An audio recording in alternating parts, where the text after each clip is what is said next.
حضرت علی رضی اللہ تعالیٰ عنہ نے فرمایا، زندگی کے 3 اصول بنا لو۔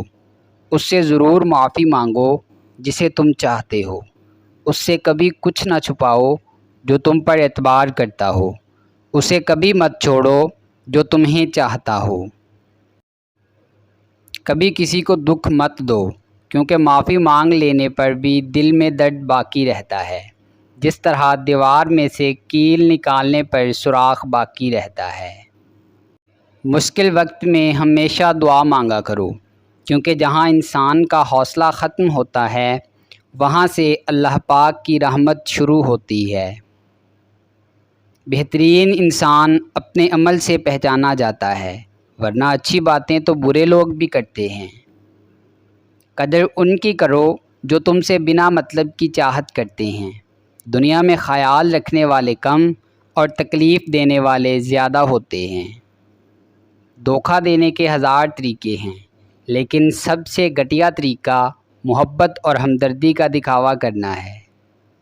ہزاروں لوگوں میں اس ایک کو عزیز رکھو جو تمہاری غیر موجودگی میں بھی تمہاری عزت پر کوئی داغ برداشت نہ کرے۔ آنسو کا ہر قطرہ دنیا کی ہر چیز سے زیادہ مہنگا ہے، لیکن کوئی اس کی قیمت اس وقت تک نہیں جان سکتا جب تک وہ اس کی اپنی آنکھ سے نہ نکلے۔ جس انسان کو غصہ زیادہ آتا ہے وہ انسان پیار بھی اتنا ہی زیادہ کرتا ہے اور اتنا ہی صاف دل رکھتا ہے۔ زیادہ سوچنا انسان کو ختم کر دیتا ہے، بس دعا کرو اور اللہ پر چھوڑ دو۔ تمہارا رب جس چیز کو تمہارے قریب کر دے اس میں حکمت تلاش کرو، اور جس چیز کو تم سے دور کر دے اس پر صبر کرو۔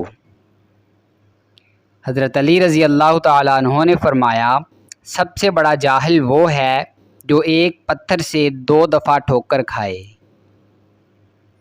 حضرت علی رضی اللہ تعالیٰ عنہ نے فرمایا، کسی پر بھروسہ کرو تو آخری حد تک کرو، آخر میں یا تو اچھا سبق ملے گا یا پھر اچھا دوست۔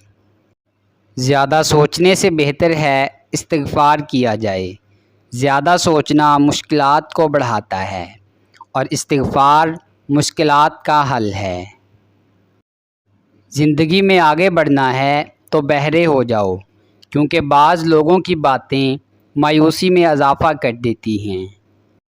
حضرت علی رضی اللہ تعالیٰ عنہ نے فرمایا، خوشامد اور تعریف کا لالچ شیطان کے 2 نہایت مضبوط داؤ ہیں۔ دوستو، اگر آپ کو ہماری یہ کاوش پسند آئی ہے تو ویڈیو کو لائک کریں، شیئر کریں اور کمنٹ باکس میں کمنٹ کر کے اپنی ذاتی رائے ضرور دیں، اور ہمارے چینل کو سبسکرائب کر لیں اور بیل آئیکن کو پریس کر دیں تاکہ مزید نئی آنے والی ویڈیوز آپ تک براہ راست پہنچ سکیں۔ ملتے ہیں نیکسٹ ویڈیو میں، تب تک کے لیے اپنا اور اپنے اپنوں کا خوب خیال رکھیے گا۔ اللہ نگہبان۔